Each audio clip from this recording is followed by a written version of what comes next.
किसी ने कहा पूतना का नाम अच्छा था, बोले पूतना, पूत यानी पवित्र, ना माने जो नहीं है, नाम भी अच्छा नहीं है। किसी ने कहा काम अच्छा होगा, बोले लोक बाल अग्नि, छोटे छोटे बालकों को मारना ये उसका काम है, काम भी अच्छा नहीं। नाम अच्छा नहीं, काम अच्छा नहीं। किसी ने कहा जाति ऊंची होगी इसलिए वैकुंठ मिल गया, बोले राक्षसी, जाति भी अच्छी नहीं। तो किसी ने कहा पूतना काम नाम जाति अच्छी नहीं थी लेकिन पवित्र भोजन करने वाली रही होगी, तो कहते हैं रुधिरासन, छोटे बालकों का खून पीती थी, ये उसका भोजन था। अरे राम, नाम अच्छा नहीं, काम अच्छा नहीं, जाति अच्छी नहीं, रूप अच्छा नहीं, भोजन अच्छा नहीं। तो किसी ने कहा भगवान के पास अच्छे भाव से आई होगी। जगांग शयापी हरे, दुनिया के लोग पुष्प लेके आते हैं, प्रसाद लेकर के चढ़ाते हैं, वो ठाकुर जी को मारने के लिए आई थी। नाम काम जाति रूप आशय कुछ भी अच्छा नहीं था, और फिर भी स्तनम दत्वा आप सदगतिम, उसको सदगति दे दी आपने, क्यों? तब ठाकुर जी कहते हैं हमको पूतना का मारने का तरीका अच्छा लगा। वो जैसे मारने, लोग अस्त्र शस्त्र से मारते हैं, लोग दुनिया भर के नियमों से मारते हैं, पर वो ऐसे मारने आई थी जैसे कोई मां अपने बालक को वात्सल्य भाव से दुग्ध पिलाती है। ठाकुर जी यहां सिद्ध करते हैं, बोले मां के पयोधर में दुग्ध नहीं होता है, बालक के प्रति जब तक मां वात्सल्य भाव से नहीं देखेगी तब तक उसके पयोधर में दुग्ध नहीं आ सकता। मां जब वात्सल्य रूप से अपने पुत्र को देखेगी, निहारेगी, तभी दूध प्रकट होता है। पूतना के पयोधर में एक क्षण के लिए दुग्ध आया, इसका मतलब उसने एक क्षण के लिए मुझे वात्सल्य भाव से देखा था। एक क्षण के लिए उसके मन में यह आया था कि नन्हा सा बालक है, और वो एक क्षण का वात्सल्य भाव ठाकुर जी को इतना प्रिय लगा कि ठाकुर जी ने वैकुंठ में भी मां की गति प्रदान कर दी। भैया यहां हमारे साथ व्यक्ति इतनी सी गलती कर दे तो हम जीवन भर के रिश्ते तोड़ देते हैं उससे, लेकिन ठाकुर जी के विपरीत सारी स्थिति थी पूतना की, लेकिन इतना सा एक अच्छा गुण किया उसने। एक क्षण के लिए बस सोचो, विचार करो, एक क्षण के लिए बस ठाकुर जी को लेकर के बस भावना भी ये रही होगी कि थोड़ा दुग्ध इनके मुख में जाए, तो थोड़ा वात्सल्य भाव से देखा तब दुग्ध आया, इसी भाव से ठाकुर जी रीझ गए, सदगति प्रदान कर दी। भैया आपको यदि स्वभाव बनाना है ना तो इनके जैसा बना। कितना अच्छा स्वभाव है ठाकुर जी का। हम नौकरों पे चिल्लाते रहते हैं, क्यों? दाल में नमक नहीं डाला, ये नहीं डाला, वो नहीं डाला, बेचारा अगले दिन बढ़िया बनाता, फिर चिल्लाते हैं। उसने कहा सेठ जी आज भी खराब है क्या दाल? बोले नहीं आज तो बढ़िया बनी है। फिर आप चिल्ला क्यों रहे हो? बोले मैं इसलिए चिल्ला रहा हूं, तूने कल क्यों बिगाड़ी थी? आज तो बढ़िया बनाई है, कल क्यों बिगाड़ दी थी? हम लोग कैसे हैं बंधु? ठाकुर जी के आगे टिकने लायक भी नहीं है हम लोग। ठाकुर जी का स्वभाव देखो, केवल उसकी एक भाव पर ठाकुर जी रीझ गए। जननी की गति दई पूतना कुपेल, हमारी ब्रज भाषा का एक पद है, ब्रज भाषा में ही है। जननी की गति दई पूतना कुपेल, और विष देने आई पाई मुक्ति ठेलम ठेल, विष देने आई पाई मुक्ति ठेलम ठेल। खुले स्वर्ग के किवाड़, स्वर्ग के किवाड़। हाँ भैया प्रेम ने दिया की सदा उल्टी बहे धार, कौन पावे आपको पार। प्रेम ने दिया की सदा उल्टी बहे धार। ठाकुर जी के मन की पता नहीं चलती कभी कभी। जीवन भर का भजन कहो तो स्वीकार ना करें आपका, और किसी महापापी के एक क्षण के स्नेह पर इतने रीझ जाएं कि उसको सब कुछ न्योछावर कर दें। इसलिए 24 घंटा कुछ ना कुछ ऐसा स्नेह प्रदान करते रहो, पता नहीं किस पर रीझ जाएं ठाकुर जी, पता नहीं कौन सा अच्छा। एक सदन कसाई की कथा आती है कि वो शालिग्राम जी को भार समझ करके उठा लाया। वो तोलते हैं ना तराजू में, एक तरफ रखते हैं भार को, क्या बोलते हैं उसको? बाट है, सब जगह अलग बोलते हैं भाई। हाँ बाट। अब वो बाट समझ करके शालिग्राम जी उठा ला, उसको नहीं पता शालिग्राम जी हैं। अच्छा बाट समझ करके रखता था, ये भी चलो ठीक है, लेकिन दूसरी तरफ तोलता किसको था? मांस को। मांस तोलता था ठाकुर जी को रख के, उसको पता ही नहीं था कि ये भगवान है। और जैसे ही तराजू उठाता, मांस तोलता, वो ठाकुर जी को उठाओ, किसी भाव से ठाकुर जी को रिझाते ही रहो। कौन सा भाव अच्छा लग जाए क्या पता। महाराज रामानुज स्वामी जी महाराज, हमारे रामानुजाचार्य जी जगन्नाथपुरी गए। जगन्नाथपुरी में जाकर के रामानुज स्वामी जी ने देखा वहां के उड़िया पंडा, उड़िया पुजारी, वो ना तो आचार विचार किसी चीज का पालन नहीं करते, हरि हरि बोल लो, हरि हरि बोल लो करके जगन्नाथ जी के आगे नाचते रहते हैं। यहां पान भी दब रहा है और उसी से सेवा भी चल रही है ठाकुर जी की। रामानुजाचार्य जी बोलिए ठीक नहीं है भैया, परब्रह्म परमात्मा साक्षात जगन्नाथ जी, उनकी नियम से सेवा होनी चाहिए। और रामानुजाचार्य जी हजारों शिष्यों के संग गए और सारे पंडा पुजारी उड़िया जितने थे सबको कहा भैया आप लोग सब बाहर विराजो, मंदिर की साफ सफाई होगी, नियम कानून से ठाकुर जी की सेवा चलेगी।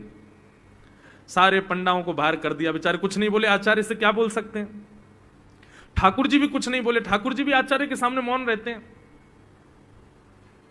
अब तो सवेरे समय से जगन्नाथ जी के कपाट खुलते हैं, समय से भोग आता है, समय से नैवेद्य होता है, समय से आरती होती है, समय से मंदिर बंद होता है, सब कुछ बिल्कुल नियम कानून से चलने लगा, विधि विधान से होने लगा।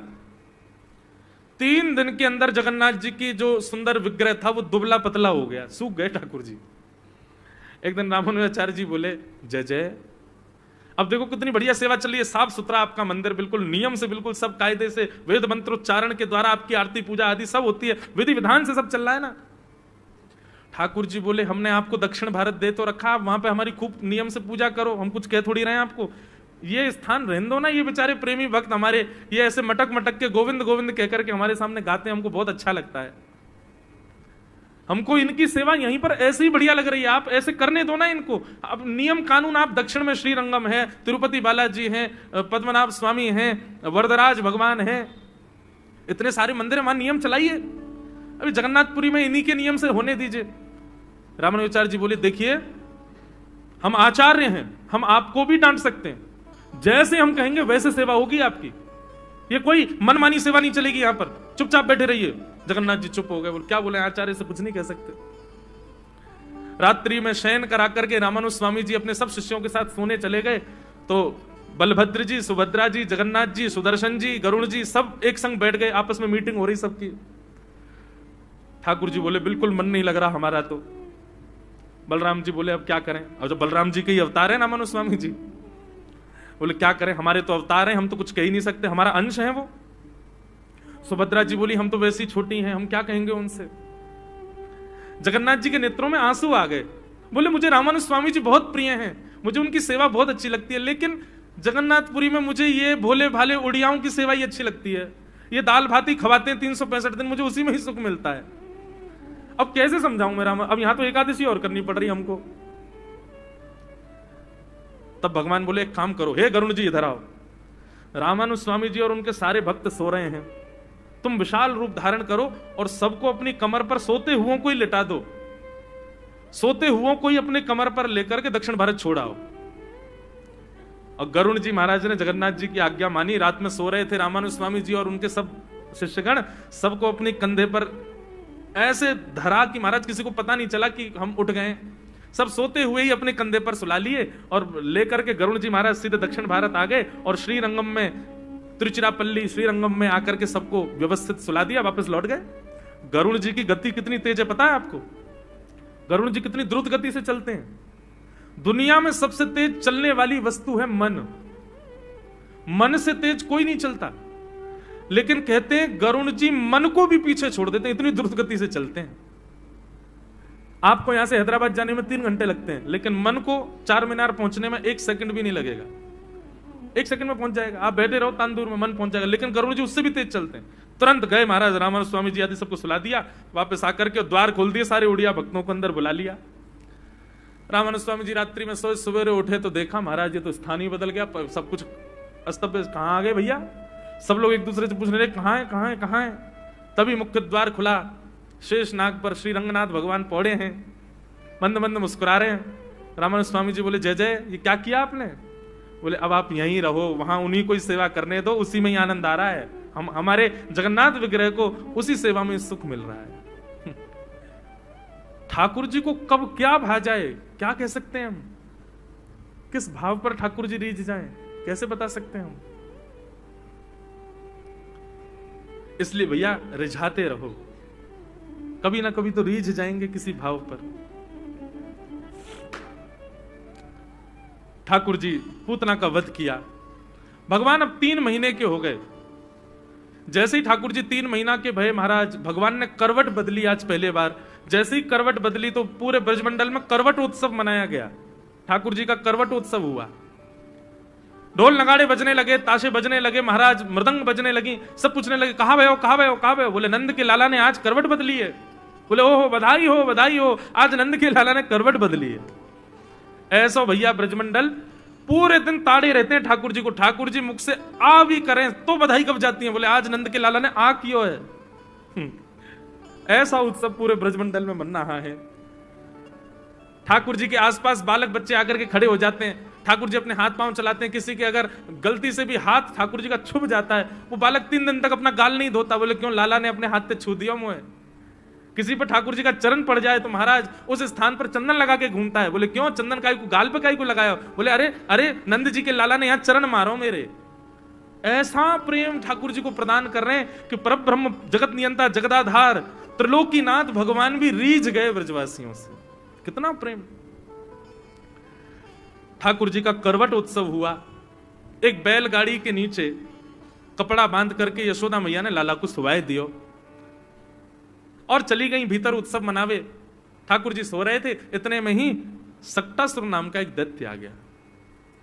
बैलगाड़ी के ऊपर आकर के बैठा। भगवान ने जैसे ही देखा सक्टासुर आया है, तुरंत अपना बाम चरण उठा करके लंबा किया और बेग से पूरा पीछे करके और जैसे ही मारा, 3 बार बैलगाड़ी आकाश में उल्टी सीधी हुई और नीचे आकर के गिरी। सक्टासुर का वध हो गया। जोर की आवाज हुई, सारे ब्रजवासी दौड़े, यशोदा मैया दौड़ी। जाकर के देखा तो बैलगाड़ी उल्टी पड़ी है, टूटी पड़ी है और बैलगाड़ी में जितने मटकों में दही आदि रखा था सब फैल गया और उसके बीच में नन्हे से गोपाल जी करवट बदल रहे हैं। यशोदा मैया ने जाकर के अपने लाला को गोद में भर लियो। सब लोग पूछने लगे भैया ये बैलगाड़ी कैसे गिर गई, ये कैसे भयो। कोई हवा नहीं आई, कोई आंधी नहीं आई, कोई दूर दूर तक कोई बैल नहीं आया, कोई गैया नहीं आई, जी कैसे पलट गई। सुखदेव जी कहते हैं राजा परीक्षित तभी वहां खेल रहे छोटे छोटे बालक